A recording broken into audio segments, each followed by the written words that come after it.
So good morning, welcome.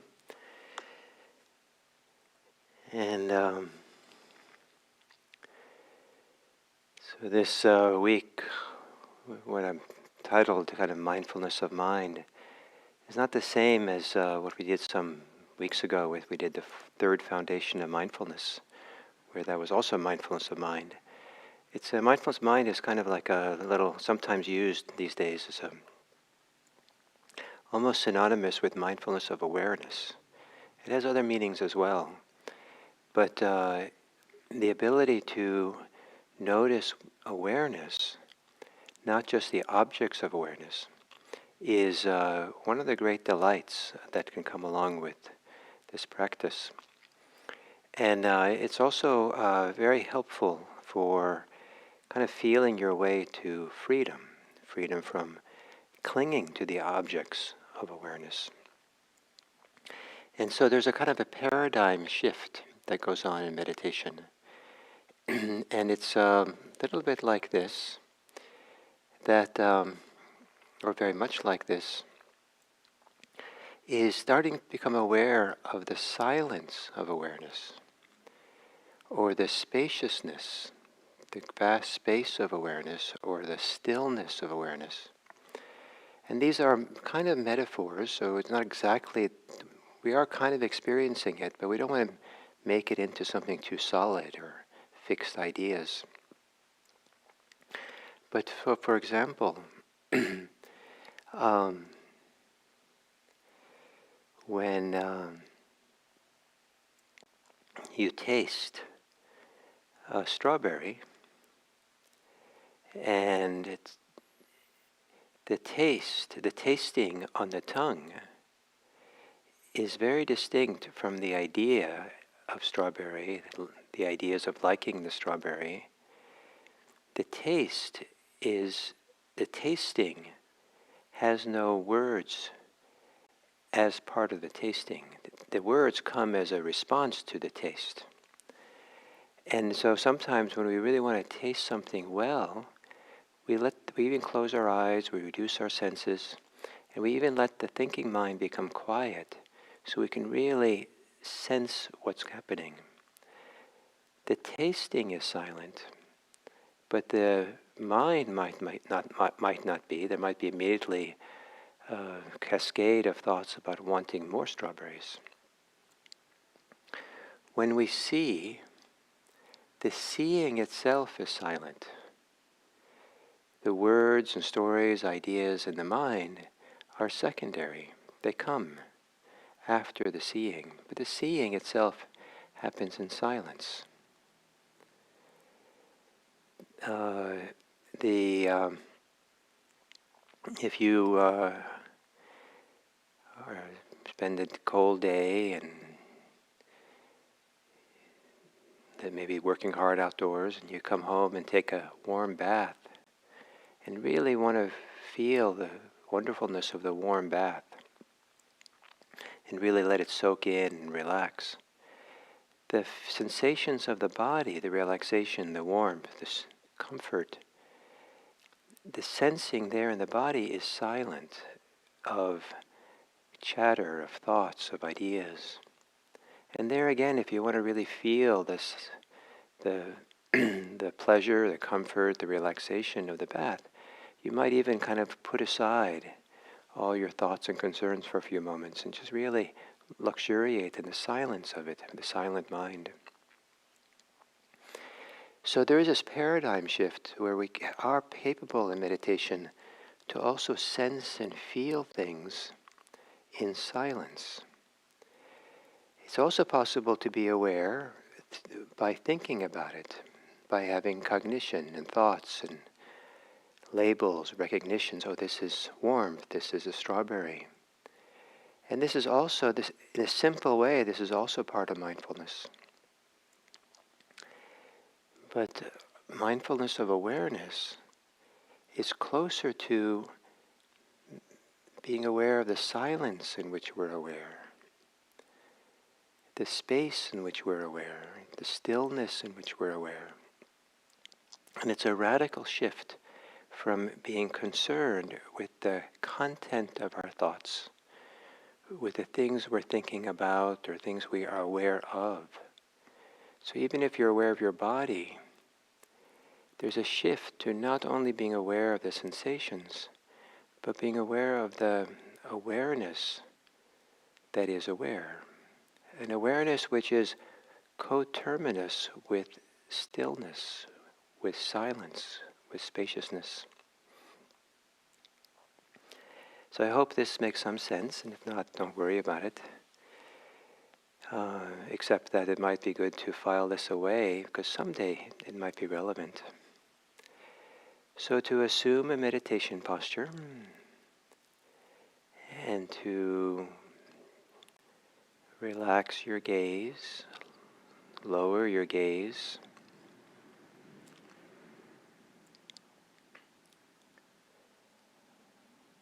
and to gently close your eyes.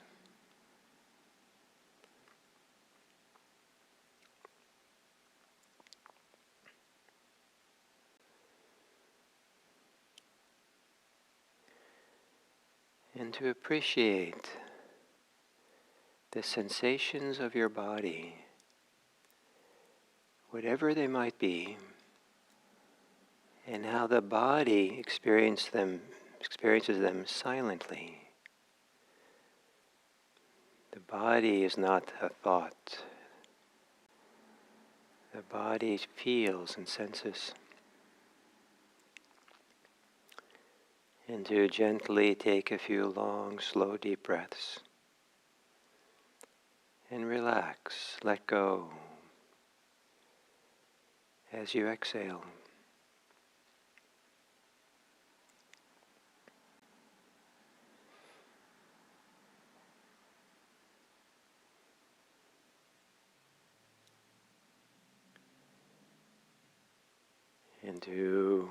And let your breathing return to normal. And become aware of the silent way in which the body senses breathing. In and of itself, there's no thoughts in the lungs, in the diaphragm, in the belly. But there are sensations that maybe become a little bit more vivid when the thinking mind becomes quiet.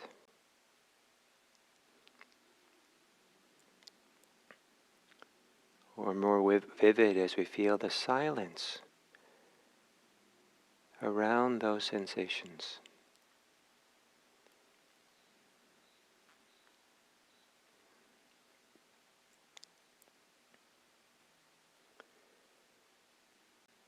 And then as you exhale, to relax some more. Throughout your body, wherever it feels good to relax, relax and soften.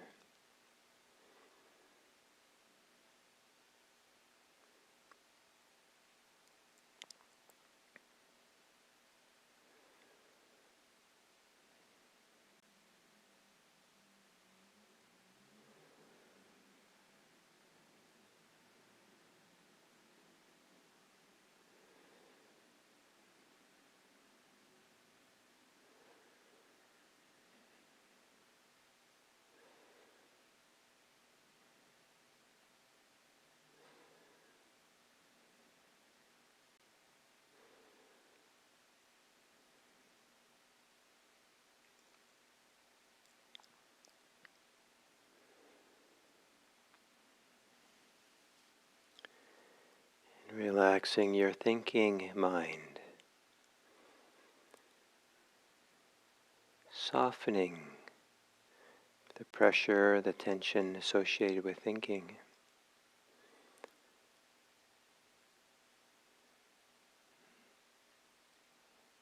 Gently as you exhale,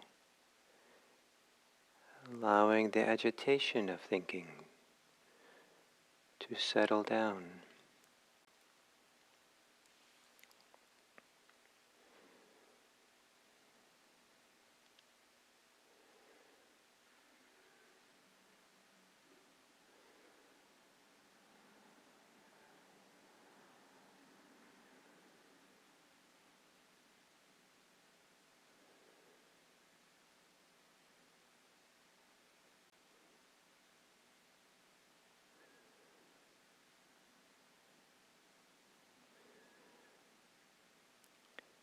is there a silent way of noticing thinking?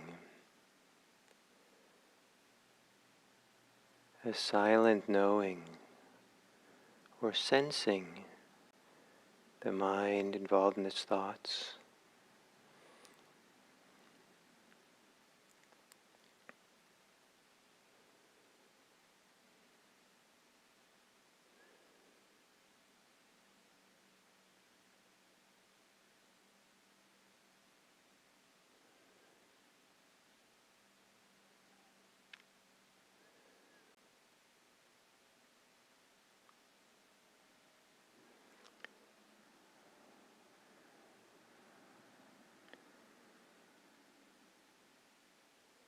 And then again, feeling your breathing.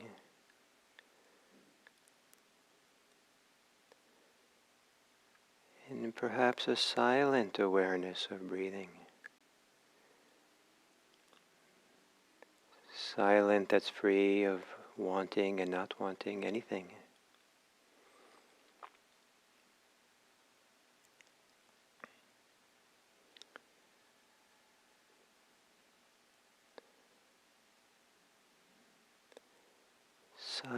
Silent from ideas of time, before and after. The silence that allows us to just sense, feel the breathing of the moment.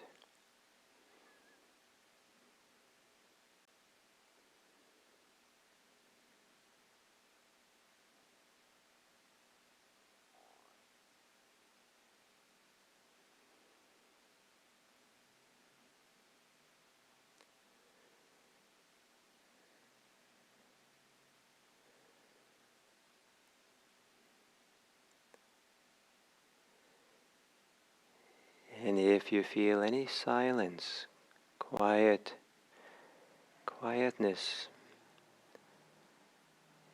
that silence is inseparable from a certain kind of awareness, a silent awareness, the silent knowing that's receptive,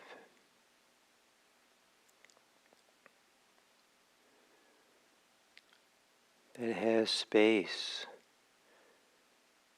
for breathing to arise within.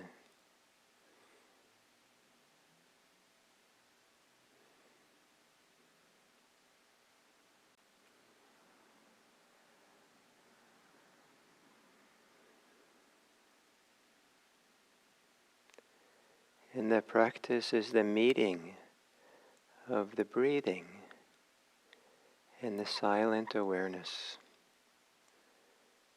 And as the thinking mind gets quieter and more focused, each of these becomes more vivid. The breathing becomes more vivid in the body, and the awareness that silently is aware of breathing becomes more vivid too. The meeting of these two, breathing and awareness. Stay there. Let the rhythm of breathing keep you connected to awareness.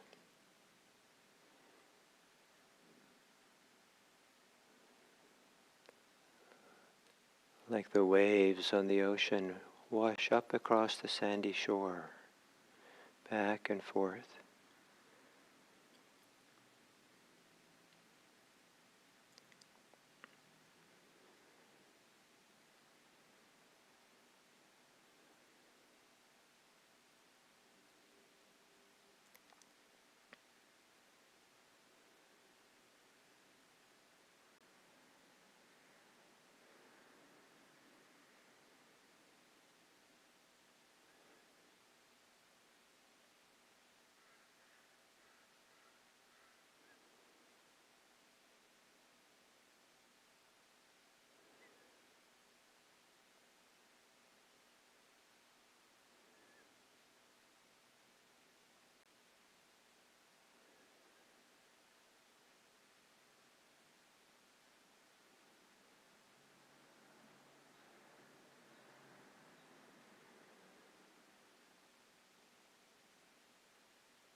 Sometimes our attention is directed. Sometimes attention is receptive. When there's a lot of thinking, a lot of desires and efforts to do,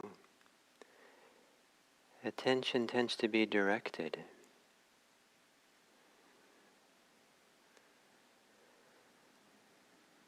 But sometimes it's nice to meet our friends, our family, our neighbors, strangers, with a receptive awareness. One that's not carrying a lot of judgments, ideas, bias, history.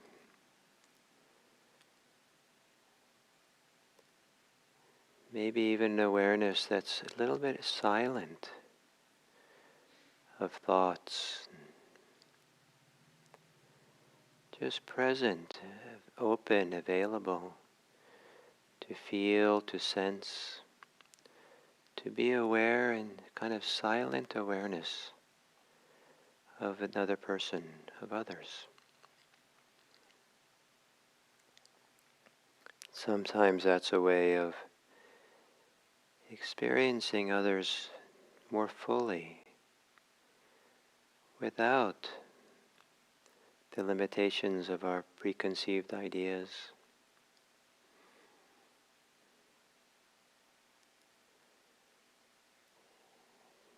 It's respectful of others to be receptive of how they are on their own terms, rather than coming with our preconceived ideas.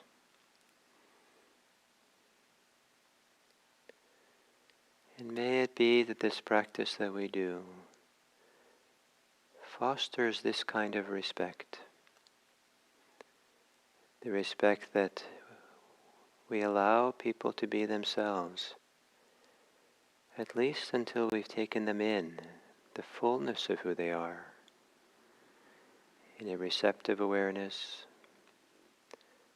maybe even a kind of silent awareness, silent of agendas.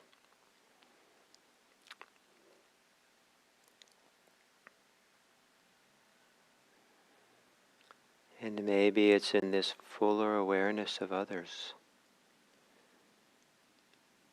that our care is born, our love, our generosity, our kindness. And maybe our kindness is transmitted more fully in a mind that's not filled with preconceived ideas, a mind that is quieter and receptive.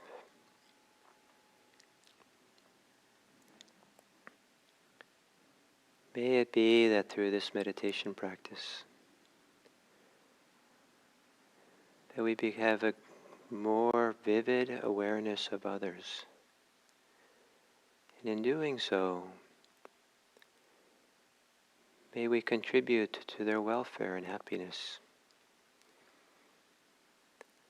May we contribute to the welfare and happiness of the whole world.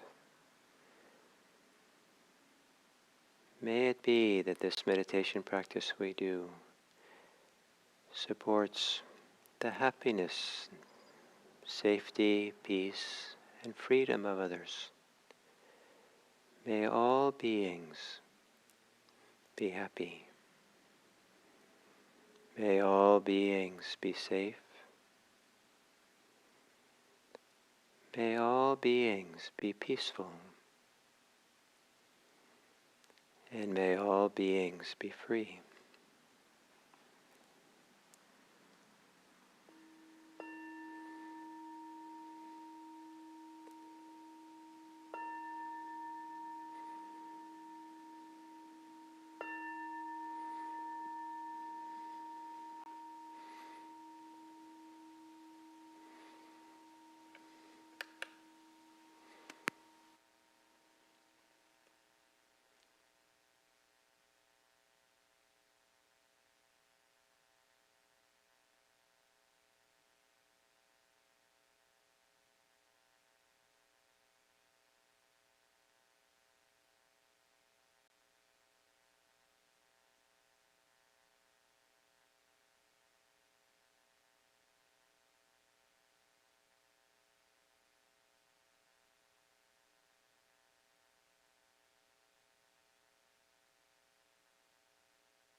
Thank you for letting me know.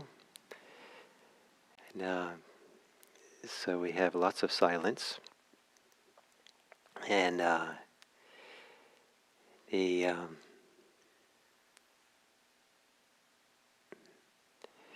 all these buttons to push. Let's see. This, still, there's messages of no sound. Maybe see if you start hearing me.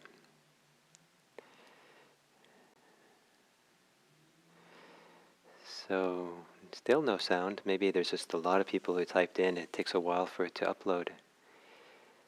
So you should be hearing me now. There we go. Thank you. So sometimes just being quietly in the present moment, I'm not tracking everything. So all these buttons to push. So sorry about that.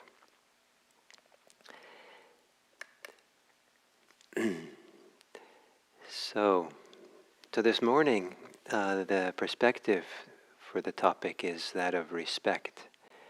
And as probably you've heard me say many times, that I really like the word respect, actually inspired by it, partly because of its etymological meaning, that it means to look again, to inspect again in the Latin roots. And this idea of having a willingness to not just barrel ahead into the future and keep doing and doing, but to also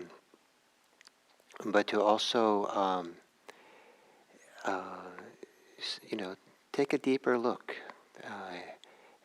Maybe our life, our experience, warrants a second look, a better look, sustained attention. What is really happening here? So we don't take the first impression of things, but we really kind of take time to experience and feel it more deeply.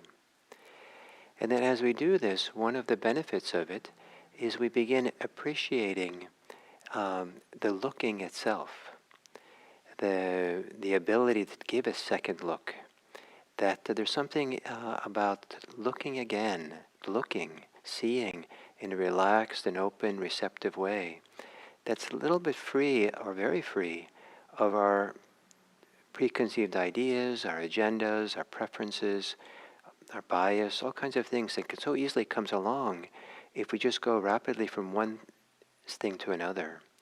But this thing of consciously deciding, let me look more carefully here, let me be more open, let me take in this experience more fully.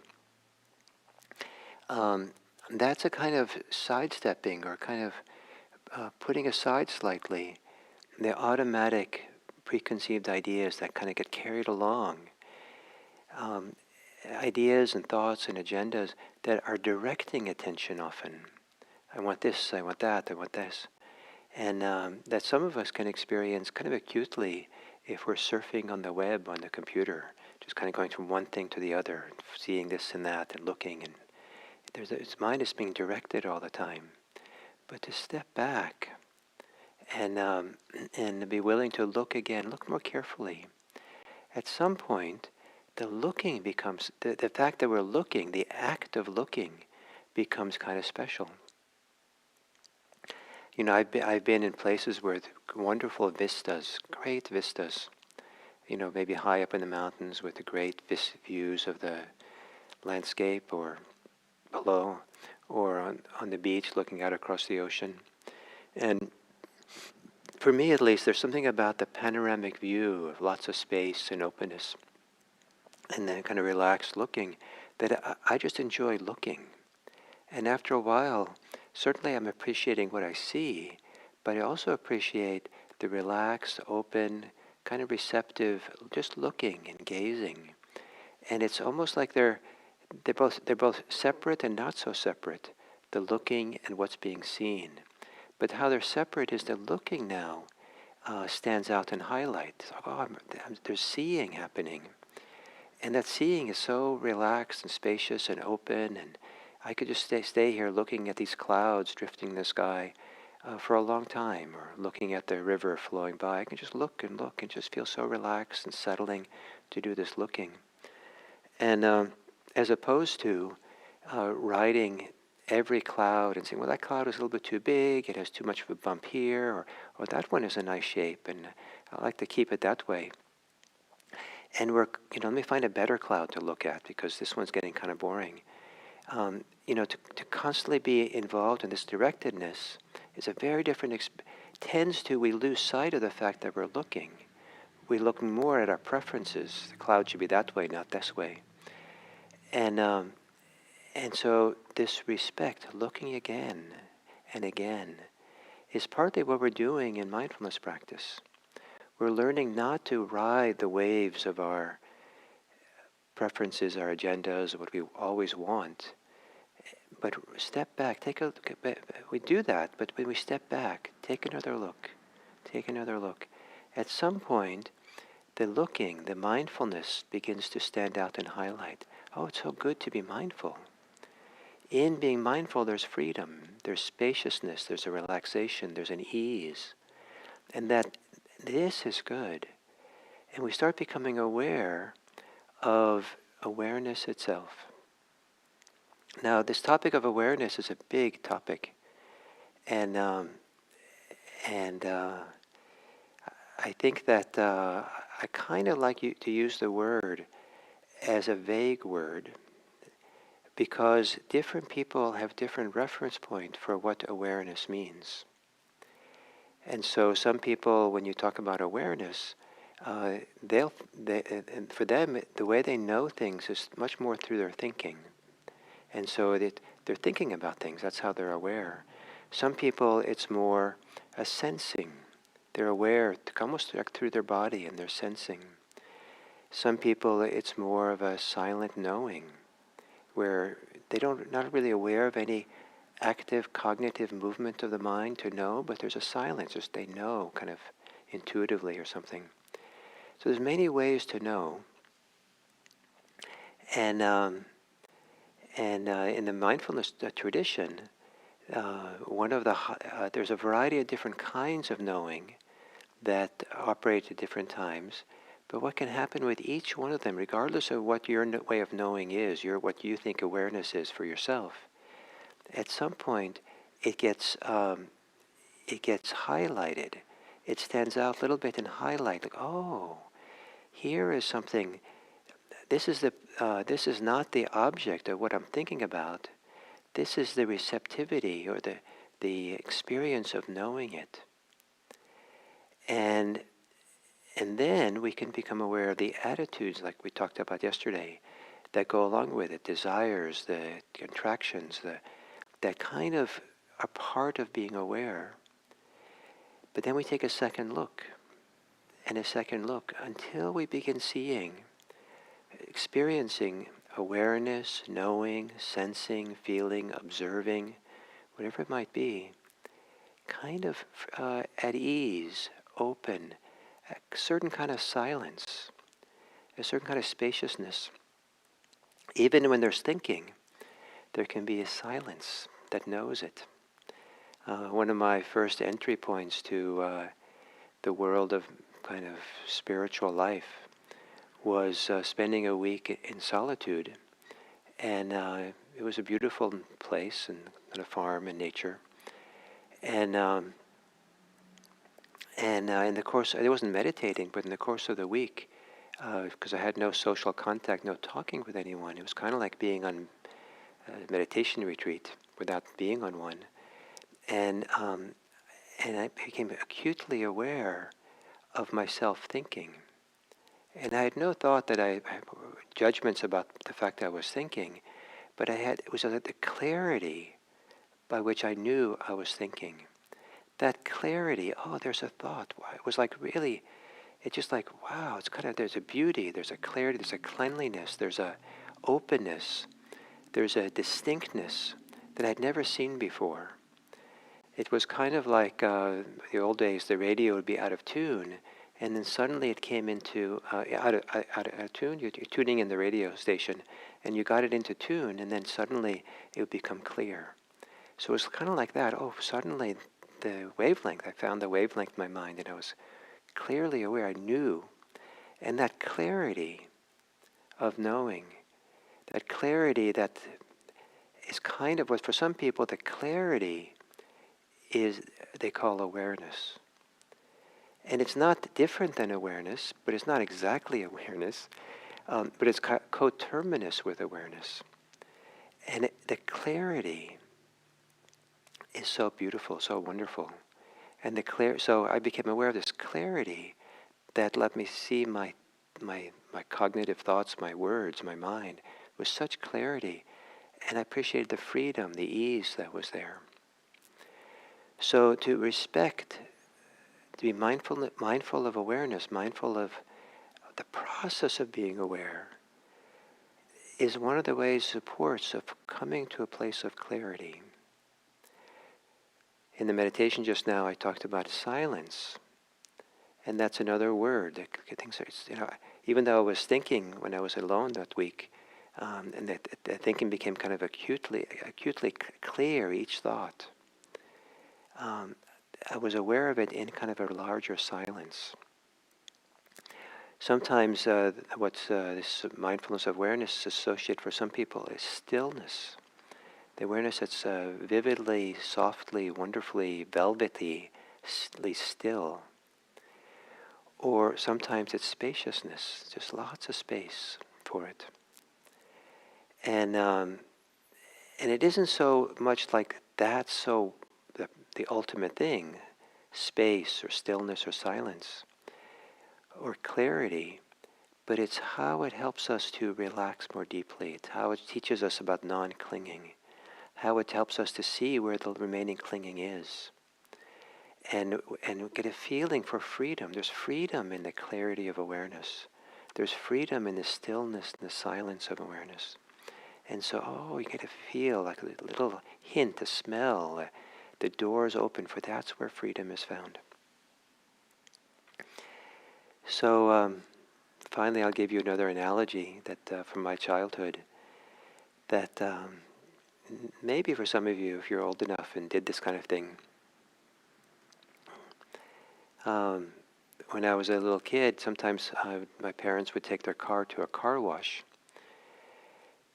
And it was such that you could go stay in the car as it went through the car wash, pulled along, and all these water and suds and brushes are spraying.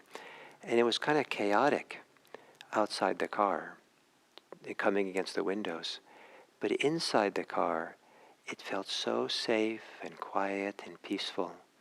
And the contrast was so that was one of the reasons I loved going through these car washes, because I felt it so acutely, highlighted the peace, the quiet, the stillness, safety there of being inside the car with the chaos outside.